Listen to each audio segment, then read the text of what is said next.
Les trois dimensions de l'évangélisation. En tant que chrétiens, nous sommes tous appelés à évangéliser. Dans la Bible, Jésus dit dans Matthieu chapitre 28 verset 19 « Allez, faites de toutes les nations des disciples, les baptisant au nom du Père, du Fils et du Saint-Esprit. » Cependant, il existe trois dimensions de l'évangélisation que tout chrétien se doit de connaître et d'appliquer à sa vie au quotidien. Numéro 1. Ce que tu dis. La première dimension de l'évangélisation consiste en ce que tu dis au quotidien. C'est la façon la plus courante pour tous les chrétiens d'évangéliser. On a tous l'habitude de parler de notre foi au travail, au football, dans les activités sportives, partout où nous allons, dans les transports publics par exemple. Mais même si cette façon-là est la plus courante et est bonne à pratiquer, ce n'est pas forcément la meilleure des façons d'évangéliser.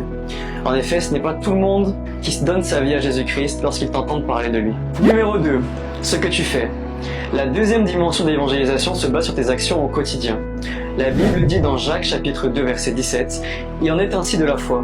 Si elle n'a pas les œuvres, elle est morte en elle-même. » C'est bien beau de parler de Jésus-Christ au quotidien, mais si ta vie ne reflète pas la gloire de Jésus, si ta vie n'est pas un témoignage vivant, les gens ne verront pas la vie de Jésus-Christ à travers toi, et tu seras juste une cymbale qui retentit, qui fait du bruit. Les gens doivent voir que tu es une personne remplie d'amour, de patience, d'excellence au quotidien, qui voit que la vie de Jésus-Christ est manifestée à travers toi, et qui puissent voir la différence dans ta vie. Lorsqu'ils voient la différence dans ta vie, ils cherchent naturellement à se rapprocher de ton Dieu, en cherchant le secret de tes résultats. Tu deviens alors un témoignage vivant à la gloire de Dieu, de ce que Jésus peut faire dans la vie d'une personne. Numéro 3. Qui tu es? La Bible nous parle de Cornelius dans le livre de Actes chapitre 10. Cornelius était un centurion romain, c'est-à-dire un soldat de haut grade qui avait plusieurs centaines de soldats sous son commandement. C'est quelqu'un de haut placé dans la société romaine, qui était reconnu comme étant pieux, qui craignait le Seigneur et qui passait beaucoup de temps dans la prière. Un jour, pendant l'une de ses prières, le Seigneur lui a montré une vision dans laquelle il lui a demandé d'envoyer des soldats chez Simon-Pierre pour l'appeler et le ramener chez lui. Pierre a obéi et est venu chez Cornelius et a prêché l'évangile à lui et à sa famille. En résumé, Cornelius et sa famille ont accepté le Seigneur et se sont convertis. Pourquoi je te raconte cette histoire? C'est parce que Cornelius et sa famille étaient les premiers non-juifs à se convertir à l'époque. Cette histoire avait fait beaucoup de bruit, mais elle a ouvert le champ des possibles pour la conversion d'une multitude de Romains. Mon message concernant le troisième niveau et la troisième dimension d'évangélisation est le suivant.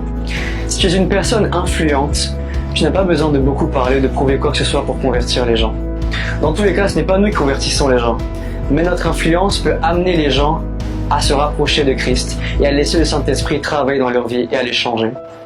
Si tu es, prenons l'exemple de Michael Jackson.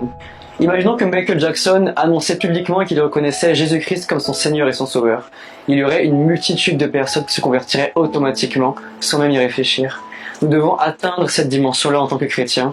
Nous devons chercher à monter en autorité, en influence, en pouvoir, et que nous puissions demeurer stables dans le Seigneur, être des exemples, être des lumières et le sel de la terre comme ce à quoi le Seigneur nous a appelés.